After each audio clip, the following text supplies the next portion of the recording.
Did you know that I stayed stuck at $50,000 in revenue, Canadian, per year until I discovered that I was believing four things and I discovered the fast versus slow framework. So what I'm going to teach you in this video today is the four myths you are currently believing that's keeping you stuck at a revenue plateau and making it almost impossible for you to continue going on to six figures, seven figures, and beyond.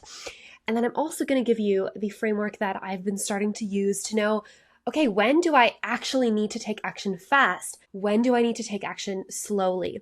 Because the thing that I keep hearing from the people that I'm in conversation with, the women that really do want to take action quickly, is that they have massive ADHD. And if this is you, you know that feeling of being in a work session, you're in a flow state, you are fully immersed in what you're doing, and you have this idea, and it seems like it comes out of left field. And you're like, okay, I need to take action on this now. This is the new thing. This is what's going to give me the transformation in my business that I'm looking for. And while maybe that's true, what you need is a filter to put it through so that you're not flitting from goal to goal, but that your creativity and your ADHD is actually an asset in your business. And it's going to all come together in this framework today. So I cannot wait to show you how this works. Okay, the first myth that you're probably believing before we dive into the slow versus fast action framework is that you need to stay in your zone of excellence. You need to stay in what you think is good. And you need to stay in what you are good at, as opposed to what's good for your business. There's a big difference here. So I stayed in my zone of excellence for way too many years. It was almost a requirement for me to be able to become in pain of the results my business was not producing, and the wake-up call that allowed me to go through the discovery process to find out what really is my unique ability, my zone of genius, the thing that God put me on this earth to do, the gifting. And a couple of things that might be obvious about your zone of excellence is it's something that everybody tells you you're really good at. It's the safe option, perhaps. And it's not really something that scares you. It's something that has given you money. It's given you a sense of freedom, perhaps. But at the end of the day, imagining yourself doing this for a decade completely drains you. It makes you feel like you are going to have to throw up to think of doing the same thing every day for the next 10 years. So let me give you a concrete example from a woman that I spoke to a few weeks ago. She is a brand photographer. She is absolutely incredible at what she does. She is phenomenal behind the camera. She can see shots before they're even taken in a way that a lot of photographers don't get until they're in the industry for like 10 to 20 years. She is fairly new in what she's doing. She has some new offers being developed, but what she finds herself doing a lot is going really deep into the planning. This actually lights her up a lot, like planning the outfits, planning the props, the brand elements that really brings a branding shoot to life, that makes it different from any other shoot. And the photography side of it, while she's very good at it, it doesn't light her up as much as the planning.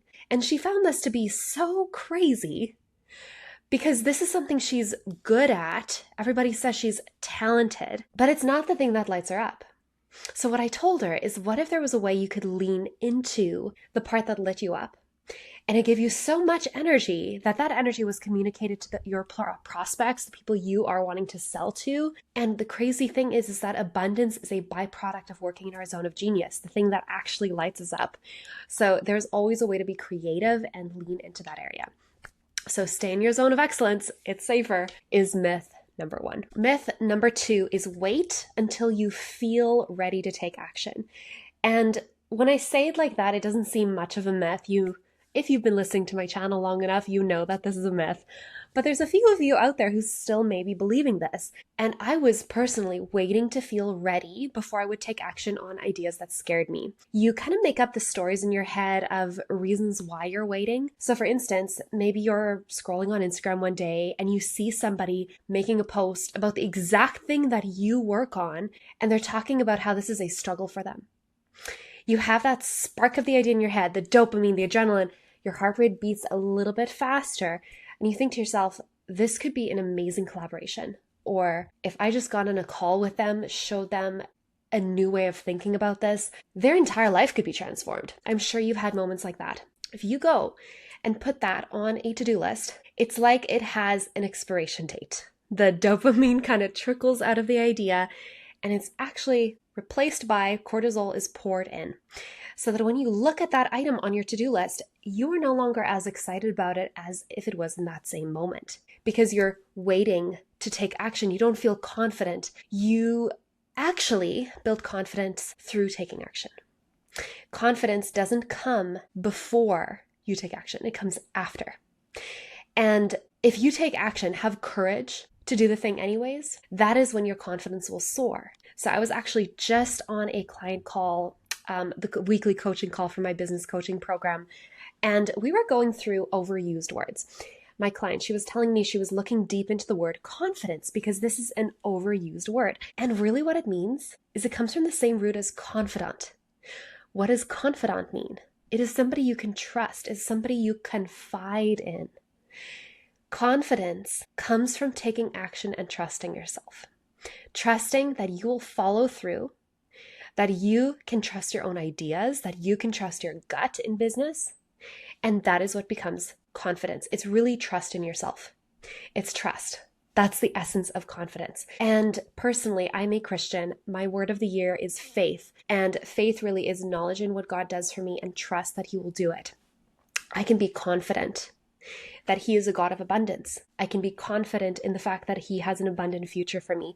So I can then step into that daily and show up in a way where I build this track record of success, that I am consistent, that I am somebody who follows through. And this is what builds the confidence so that when I see those moments, I capture them. I grab them and I create the opportunities for myself instead of waiting to be recognized. So that is myth number 2. You wait until you feel ready for action or until somebody notices you. Myth number 3 is you set realistic goals so you don't get disappointed. So maybe at the beginning of 2025, you set the goal of making 6 figures this year. We are now, when this video comes out, it'll be July 21st, over halfway through the year.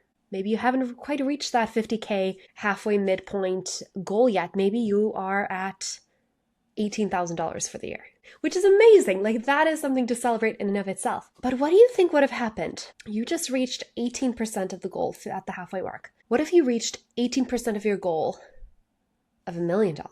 That's $180,000. That is a 10x leap simply by setting your goals bigger. Now, you might be thinking right now, Ina, doesn't quite work that way. I'm not going to make the same amount of progress. I'm not going to continue incrementally in the same way. And you are right. That's the cool thing. When you set really big goals, your brain goes into problem-solving mode in a different way than if you set small goals. There are fewer routes to $1 million in a year than there are to 6 figures in a year. 6 figures a year, like maybe you did $50,000 last year. That's kind of one of the themes of this video series. Maybe you did 50K, maybe you're kind of stuck there. You think to yourself, okay, I'm going to double my efforts. I'm going to do twice the clients, twice the sales calls, twice the hours. I'm literally going to work to the bone to reach 6 figures this year. That is effort. You cannot 20x your efforts if you have $1 million goal. Let's say you're at 50K, you have $1 million goal per year. That's 20x. You can't work 20x the hours. You can't do 20x the sales calls. Doing more will produce more results, but it is short-lived. You have to find another way. You have to think 10x. That is the essence of the book. 10x is easier than 2x. It's right there on my bookshelf, one of the blue books. And this is something I go into much deeper in other videos, so absolutely subscribe to the channel, look for that video. If I find it, I'll tag it in the description box. But if you set realistic goals that there really are 2x, you are setting yourself up for harder work and honestly for this feeling of never being enough, of never quite reaching the goals you set. So set bigger goals, and even if you don't reach them, you will land on the moon. How I like to say the saying is, if you reach for the stars, you'll land on the moon. If you reach for the moon, you will not leave Earth. That is how I phrase it, because honestly, when you set bigger goals, you program your brain on a different way of reaching them. And this gives you the opportunity and a new standard to reach for, which is a requirement for success. So that is myth number 3. You set realistic goals so you're not disappointed. Okay, myth number 4 is you compare yourself to others to stay motivated. And there is something to this. Even I admit that I look at other entrepreneurs that I admire and I compare what I'm doing to what they are doing, to have kind of a goalpost to figure out, okay, am I on track to reach the kind of goals that they have achieved? And in a way, it helps to know that it's possible. But the reality is that when you're in your genius zone, you are so unique. You are the only person who has your genius zone. That when you compare it, it honestly sets you up for failure.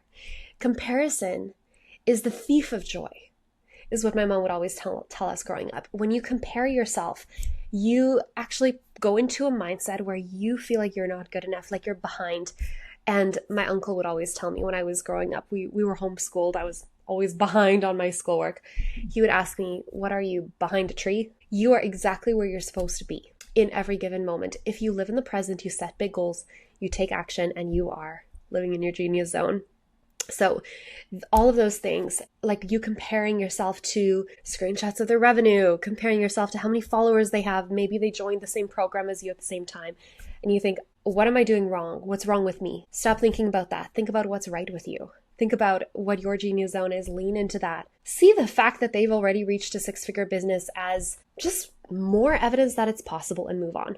Because you are unique in your own strength. You have been given a gift, and it is your obligation and your duty to be a steward of that gift. So ask yourself that question today. How can I be a steward to the gifting that I have been given? So very briefly, I'm going to go through the fast versus slow framework, because this is all congruent with those 4 myths. I'm constantly talking about moving fast, but if you have ADHD, you might be thinking, if I move fast to the next thing, I'm never going to finish anything. Then I can't trust myself, and then it negates everything you're telling me, Ina. So there are a couple categories in your business where if you just start moving fast it'll actually make a massive difference, and it'll actually give you bandwidth to move slow in other areas.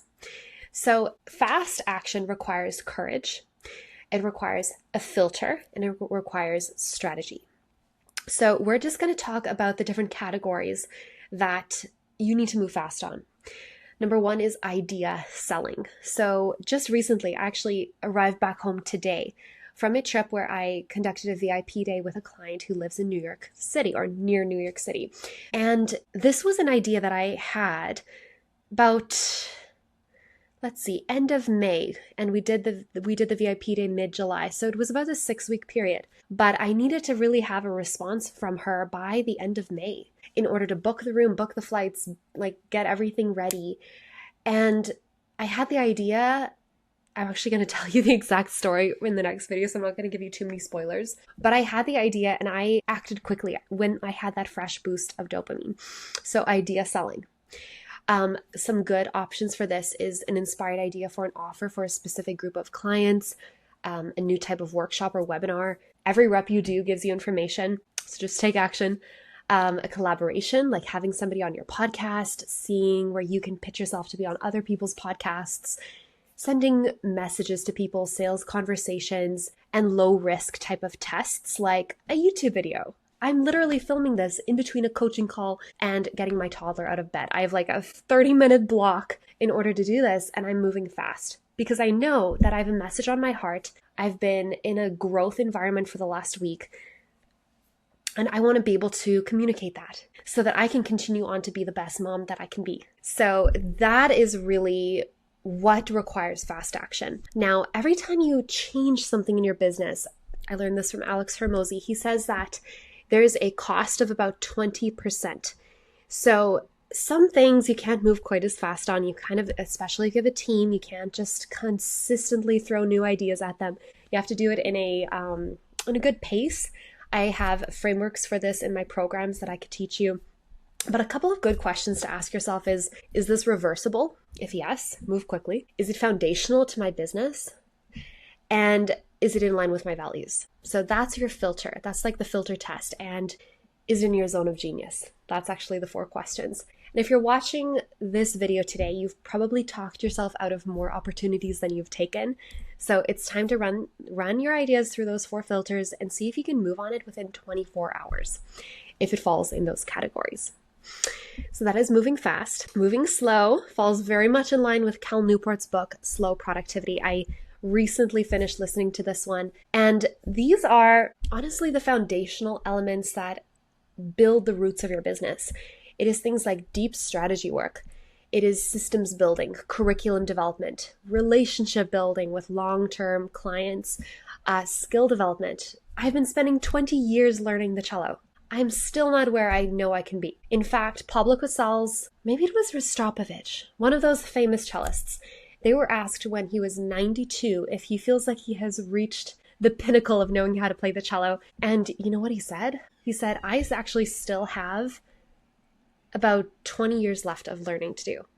And this has given them an edge because they understand that skill development takes time. So if you have ideas and it's related to one of those categories, just know the minimum time to give yourself is 30 to 90 days. I have created curriculum as quickly as 4 weeks, but still, that was 30 days.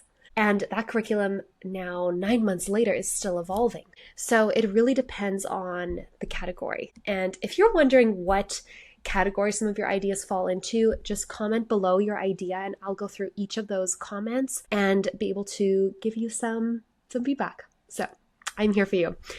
Okay, so when we put it all into practice, you might be wondering what it really looks like. And that is why I created the next video that goes through actually with a timetable, the exact process I followed to create the VIP to experience and really create the 10K weekend that I experienced at the end of May. I literally went from creating $10,000 per quarter, it's in 3 months, to creating $10,000 in 3 days. That is what I call a 10x jump, something that is non-linear. It's a quantum leap. And I know that you want that in your business. So subscribe to the channel, head to the next video, and I will see you there. Drop any questions or topics you want me to cover in the comments. I look through every single one, and I just hope that you feel encouraged today. That is my goal with all of these videos, is that you know that you can do the thing that scares you, that you are become sold on who you are and who you are made to be. And if I can put that message out in the world, then that is mission accomplished. Okay, I'll see you in the next video.